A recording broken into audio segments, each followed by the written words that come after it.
Hi every one. நம்ம இன்றைக்கி பார்க்க போகிற டாபிக் என்னதுன்னா basic electrical and electronic engineering BEEE சப்ஜெக்டில் சாப்டர் 4ல் பிஎன் ஜங்ஷன் டயோடுன்ற டாபிக் தான் பார்க்க போகிறோம். ஃபஸ்ட்டு பிஎன் ஜங்ஷன் டயோடுக்குள்ள டெஃபினிஷன் என்னன்னு சொல்லி பார்த்துடலாம். PN junction is an interface between PN type semiconductor material. PN ஜங்ஷன்னாலே தெரியும், அதில் ரெண்டெண்ணம் இருக்குது. என்னதெல்லாம் இருக்குது? பி மெட்டீரியல் இருக்கும், என் மெட்டீரியல் இருக்கும். இது ரெண்டுமே வந்து செமிகண்டக்டார் மெட்டீரியல் எடுத்துக்குது. அதான் பிஎன் செமிகண்டக்டார் மெட்டீரியல் தான் பிஎன் ஜங்ஷன் டயோடுன்னு சொல்லி சொல்கிறோம். In a semiconductor the PN junction is created by a method of doping. இந்த பிஎன் ஜங்ஷன் டயோடு வந்து எப்படி க்ரியேட் ஆகிருக்குன்னா டாப்பிங் மூலமாக க்ரியேட் ஆகிருக்கு. டாப்பிங்னா என்னதுன்னா ஒரு செமிகண்டக்டார் மெட்டீரியல் மேலே நம்ம வந்து ஒரு இம்பியூரிட்டிஸ் ஆட் பண்ணுறதுக்கு பேர் தான் topping. The P side of the positive side of the semiconductor has an excess of holes. The N side of the negative side has an excess of electron. PN ஜங்ஷனில் P side N சைடுன்னு சொல்லி ரெண்டு side இருக்கும். அதில் P side வந்து positive side, N side negative சைடுமோ. Positive சைடில் வந்து எக்ஸஸ் ஆஃப் ஹோல்ஸ் வந்து இருக்கும். பி டைப் செமிகண்டக்டாரில் மெஜாரிட்டி சார்ஜ் கேரியர்ஸே வந்து ஹோல்ஸு. என் டைப் செமிகண்டக்டாரில் மெஜாரிட்டியாக யார் இருப்பான்னா எலக்ட்ரான்ஸ் தான் ரொம்ப அதிகமாக இருக்கும். Next formation of P N junction. let us consider the p-type silicon semiconductor sheet ஒன்று கன்சிடர் பண்ணிக்கிறோம். if we add a small amount of impurity to this, அதாவது டாப்பிங், ஆடிங் இம்ப்யூரிட்டிஸ் பண்ணுறோம், the part of p-type silicon will get converted into n-type silicon. if now contain both the p-type region and n-type region and a junction between these two region, ரெண்டு junction மாதிரி இருக்கும். Next இதான் சொல்லியிருக்காங்க பாருங்க, இதான் இந்த ரெண்டு டிப்ளிஷன் ரேயர் ஜங்ஷன் இருக்கா. இந்த பிக்சரை பார்த்தீங்கன்னா எனக்கு நல்லா புரியும். அதில் பி டைப்பில் பார்த்தீங்கன்னா தெரியுதா ஹோல்ஸ் இருக்குது, என் டைப்பில் பார்த்தீங்கன்னா எலக்ட்ரான். ரெண்டுக்கும் எவ்வளோ எப்படின்னு சொல்லி பிக்சரில் டிஃப்ரென்ஷியேட் பண்ணி பட்டிருக்கேன் ஒன்று ஒன்றுக்கும். அதுக்கு நான் மிடில் இருக்குது depletion layer. The region of the positive and negative charge on either side of the junction is called depletion layer.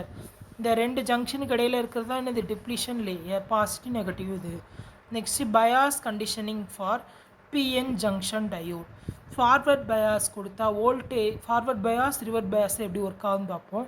பயாஸ்ன்றது voltage நம்ம கொடுக்கும்போது பிஎன் ஜங்ஷன் டயோடு எப்படி ஒர்க் ஆகுதுன்னு சொல்கிறது தான். ஃபார்வர்ட் பயாஸ் கண்டிஷனில் பார்ப்போம். Connection p-type material connected to positive terminal of the battery, n-type material connected to negative terminal of the battery. இந்த கீழே இந்த பிக்சரை பார்த்தீங்கன்னா தெரியும், பி டைப் வந்து பாசிட்டிவ் சைடு, என் டைப் வந்து நெகட்டிவ் சைடும் ஃபார்வர்ட் பயாஸில் வந்து கொடுத்தாச்சு. கொடுத்துட்டு இப்போ பாருங்கள் எஃபெக்ட். அதனால நம்ம வோல்டேஜ் கொடுக்கும்போது என்ன ஆகுதுன்னா இந்த அப்ளைடு வோல்டேஜ் அப்போசஸ் த டிப்ளிஷன் லேயர்.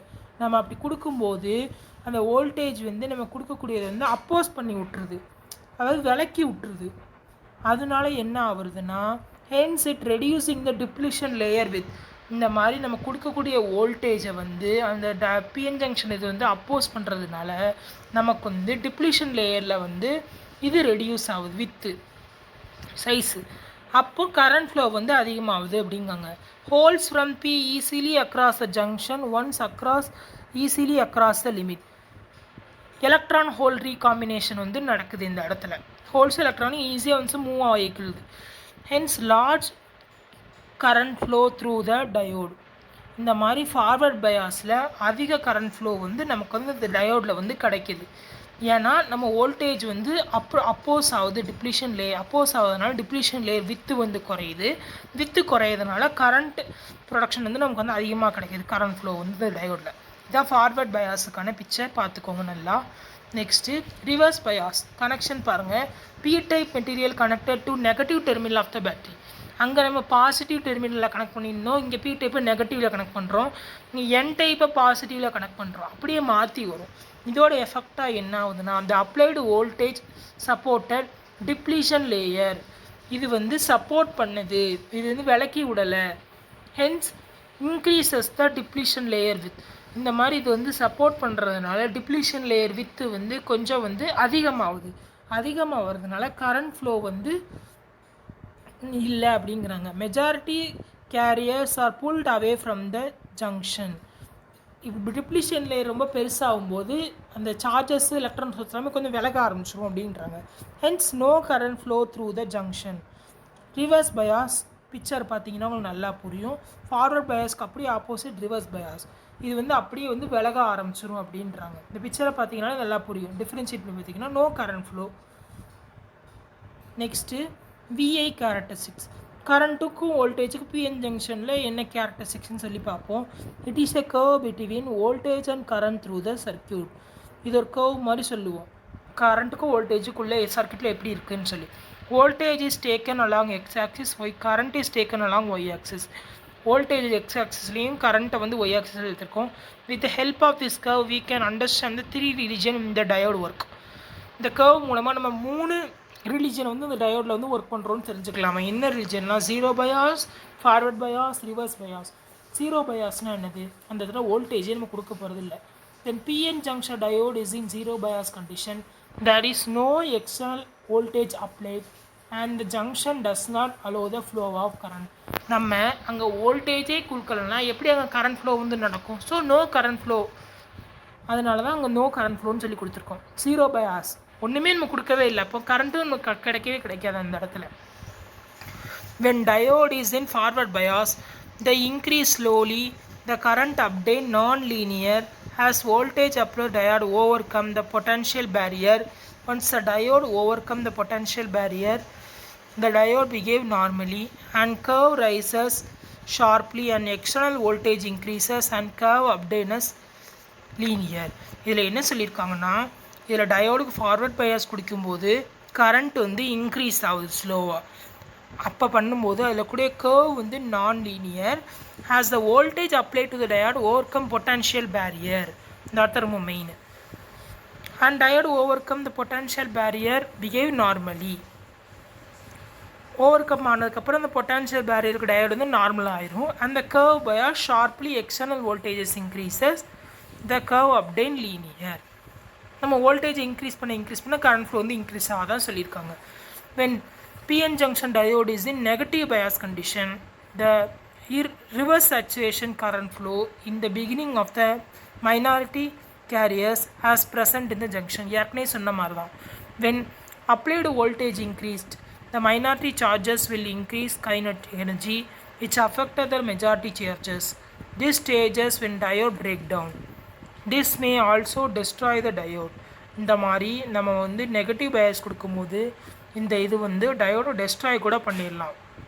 ஃபார்வர்ட் பயாஸ்க்கும் ரிவர்ஸ் பயாஸ்க்கும் உள்ள டிஃப்ரென்ஸ் வந்து உங்களுக்கு புரிஞ்சிருக்குன்னு நினைக்கிறேன். ஆல்ரெடி சொன்னேன். இந்த பிக்சரை வச்சு நம்ம வந்து வோல்டேஜை வந்து இன்க்ரீஸ் பண்ணும்போது டிப்ளிஷன் லேயரில் வந்துட்டு அந்த ஃப்ளோ வந்து கம்மியாகும்போது கரண்ட் ஃப்ளோ வந்து அதிகமாகுது. இதே பேரியரில் வந்து அதிகமான டிப்ளிஷன் லேயர் பெருசாகும்போது கரண்ட் ஃப்ளோ வந்து கம்மியாகுது.